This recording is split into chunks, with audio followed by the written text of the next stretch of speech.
नमस्कार, मैं पंकज प्रसून। दोस्तों, आज बात होगी पाकिस्तान की, आज बात होगी अफगानिस्तान की और आज बात होगी पाकिस्तान फौज की।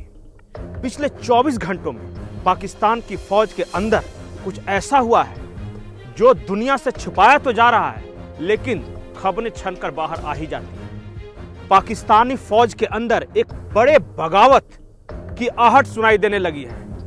लेफ्टिनेंट जनरल नदीम अंजम, इनको जांच का जिम्मा सौंपा गया है कि कैसे जो पाकिस्तान आर्मी के प्रमुख हैं उनके खिलाफ एक कू प्लान किया गया।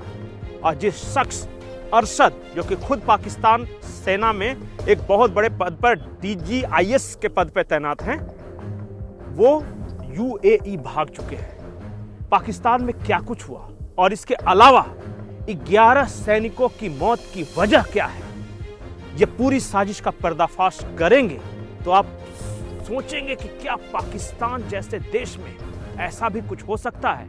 क्या है पूरी कहानी बताएंगे आपको, लेकिन उससे पहले आप हमारे चैनल को सब्सक्राइब कर लें, इस वीडियो को लाइक कर लें। दोस्तों, बात शुक्रवार की है।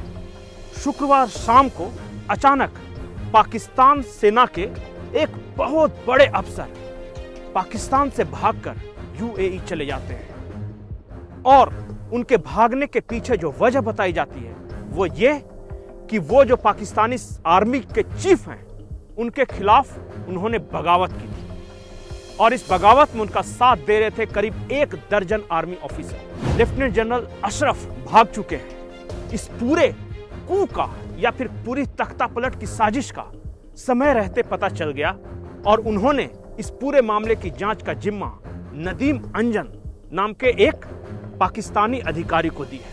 कहा यह जा रहा है कि पाकिस्तान सेना के अंदर इस वक्त पूरे 2 धड़े में बढ़ चुकी है पाकिस्तान सेना। एक पाकिस्तान सेना के अंदर वो अफसर हैं जिनकी सहानुभूति इमरान खान से है, जो अफगानिस्तानियों के साथ पाकिस्तान के अंदर जो कुछ भी हुआ, जो पठानों के साथ हुआ, उसका वो समर्थन नहीं करते। और दूसरे कैप्टन मुनीर अकरम, जो कि पाकिस्तानी सेना के चीफ है, उनके लोग हैं और ये दोनों फैक्शन में लड़ाइयां चल रही हैं। और इसी बीच कल बन्नू एक जगह का नाम है पाकिस्तान अफगानिस्तान के बॉर्डर पे, वहां अचानक 11 सैनिकों को बम धमाके में उड़ा दिया गया। 18 के करीब घायल हैं और आरोप लगा TTP पर, हमेशा तहरीक तालिबान पाकिस्तान पर। लेकिन यह आम आतंकी हमला नहीं था। पाकिस्तानी फौज के अंदर के सूत्रों का कहना है कि ये सब कुछ पाकिस्तानी सेना में जो लड़ाइयां चल रही हैं उसकी परिणति थी, उसकी वजह से ये कुछ हुआ था। तो क्या पाकिस्तानी सेना दो फाड़ होने की स्थिति में है? और अगर ऐसा हुआ तो फिर पाकिस्तान का क्या हुआ? इसी बीच अफगानिस्तान और पाकिस्तान के बीच टेंशन बढ़ गया है। अफगानिस्तान के एक सीनियर डिप्लोमेट हैं, उन्होंने क्या कुछ कहा पाकिस्तान के निर्माण के बारे में, पहले आप वो सुन लीजिए। अंग्रेजों ने 4 कुत्ते देकर अय्याश जिन्ना को खरीद लिया था। पाकिस्तान की मांग अंग्रेजों की साजिश थी, जिसे जिन्ना को आगे कर पूरा किया गया। स्वाभिमानी बांग्लादेश पाकिस्तान से आजाद हो चुका है। अब ये पाकिस्तानी पख्तूनिस्तान से अफगानियों को जबरदस्ती रिफ्यूजी बोलकर भगा रहे हैं। पख्तूनिस्तान पख्तूनों का है, इसे जल्द ही पाकिस्तान से आजाद करवा लिया जाएगा।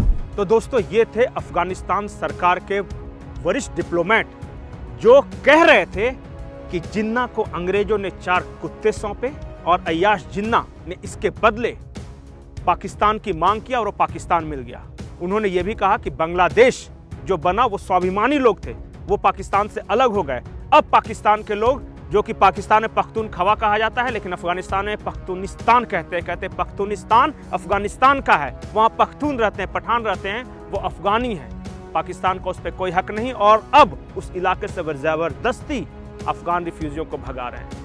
इसका क्या असर होगा पाकिस्तान और अफगानिस्तान के बीच जो विवाद चल रहा है? अफगानिस्तान कभी भी जो डुरंड लाइन है, जो पाकिस्तान और अफगानिस्तान को अलग करता है, उससे अंतर्राष्ट्रीय सीमा नहीं मानता।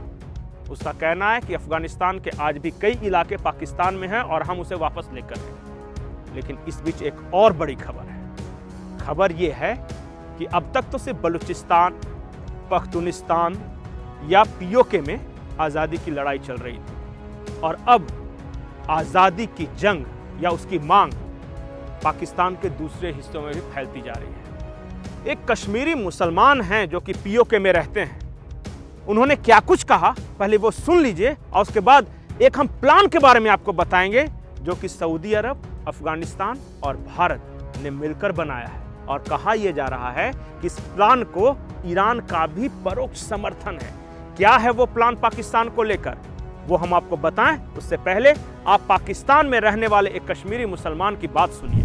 इसकी खातिर हम करेंगे, इसकी खातिर हम करेंगे, इस पे हुकूमत हम करेंगे, इस पे हुकूमत हम करेंगे, इसका फैसला हम करेंगे, इसका फैसला हम करेंगे। हम क्या चाहते हैं? आजादी। हम क्या चाहते हैं? आजादी। पाकिस्तान से लेंगे आजादी, पाकिस्तान से लेंगे। तो आपने पीओके के लोगों की राय जानी, आपने अफगानिस्तान के सीनियर डिप्लोमेट ने क्या कहा वो समझ लिया, पाकिस्तान आर्मी के अंदर क्या चल रहा है वो समझ लिया। लेकिन पाकिस्तान को लेकर एक बहुत बड़ी प्लानिंग चल रही है, और वो प्लानिंग चल रही है अरब और दक्षिण एशिया के देश मिलकर। चीन के अलावा हर देश जो कि पाकिस्तान के आसपास है वो इस प्लान का समर्थन कर रहा है। और प्लान ये है कि पाकिस्तान को ऐसे यूं ही नहीं छोड़ दिया जा सकता। अगर ऐसे रहा तो वो दुनिया भर में आतंकवादी सप्लाई करने वाला देश बना रहेगा। और पाकिस्तान का परमानेंट इलाज है वहाँ एक व्यवस्था कायम करना, और व्यवस्था कायम करने के लिए अफगानिस्तान, भारत, सऊदी अरब और ईरान ने आपस में हाथ मिलाया गया है। और इस प्लान को ऑपरेशन के कहा जा रहा है। अब के का क्या मतलब है ये नहीं पता, लेकिन कहा यह जा रहा है कि बलूचिस्तान का जो इलाका जो कि ईरान से सटा हुआ है, और बलूच लोग ईरान में भी रहते हैं, पाकिस्तान में भी रहते हैं, और उस रास्ते से पाक आर्मी बड़े पैमाने पर ऑयल की स्मगलिंग करती है, कच्चे तेल की स्मगलिंग करती है। उस स्मगलिंग पर रोक लगाने के लिए ये मात्र उपाय ये है कि बलूचिस्तान के लोगों को ईरान के साथ जोड़ दिया जाए और पाकिस्तान से उन्हें आज़ाद कराया जाए। ईरान इस बात पर राजी है। दूसरा एक प्रांत है पख्तूनिस्तान या पख्तूनख्वा। कहा यह जा रहा है कि वो तो कल्चरली और जो उनका रेस है, चाहे वो पठान कहें पख्तून कहें, वो अफगानिस्तान से जुड़े हुए हैं। रोटी बेटी का संबंध है दोनों के बीच। वो बॉर्डर इतना पोरस है कि लोग आते जाते रहते हैं, शादी ब्याह होता है। तो अफगानिस्तान का कहना है चूँकि पख्तूनिस्तान हमारा हिस्सा है तो उसे अफगानिस्तान को दे दिया जाए। और पीओके के बारे में आप जानते हैं, पीओके हो, गिलगिट बाल्टिस्तान हो, ये तो भारत के हिस्से है ही, ये विवादित इलाका है, तो ये भारत को सौंप दिया जाए। और जो बचेगा इलाका, जो पंजाब सिंध का इलाका है, वो उस इलाके में एक ऑर्डर स्थापित किया जाए जहां लोकतंत्र की स्थापना की जा सके। ऑपरेशन के का जो डेडलाइन रखा गया है वो अगले 10 साल के लिए रखा गया कि 10 साल में हमें मिशन के या ऑपरेशन के कंप्लीट कर लेना है। क्या ये संभव है? इसमें एकमात्र बाधा चाइना है। क्या चीन ऐसा होने देगा? चीन अगर इस बात के लिए राजी हो जाता है, क्योंकि उसे भी व्यापार की जरूरत है, काराकोरम दर्रे से लेकर अरब की तरफ, अरब से यूरोप, अगर वो इसका हिस्सा हो जाता है तो ये संभव भी हो सकता है कि पाकिस्तान के हो सके कि आने वाले 5 से 10 साल में आप 3 टुकड़े देख लीजिएगा। ये कब होगा, कैसे होगा, ये तो आने वाला वक्त बताएगा। लेकिन ऑपरेशन के की एजेंसियों में, खास करके अफगानी एजेंसी, भारत के एजेंसी, ईरान की एजेंसी के बीच काफ़ी चर्चा है। नमस्कार।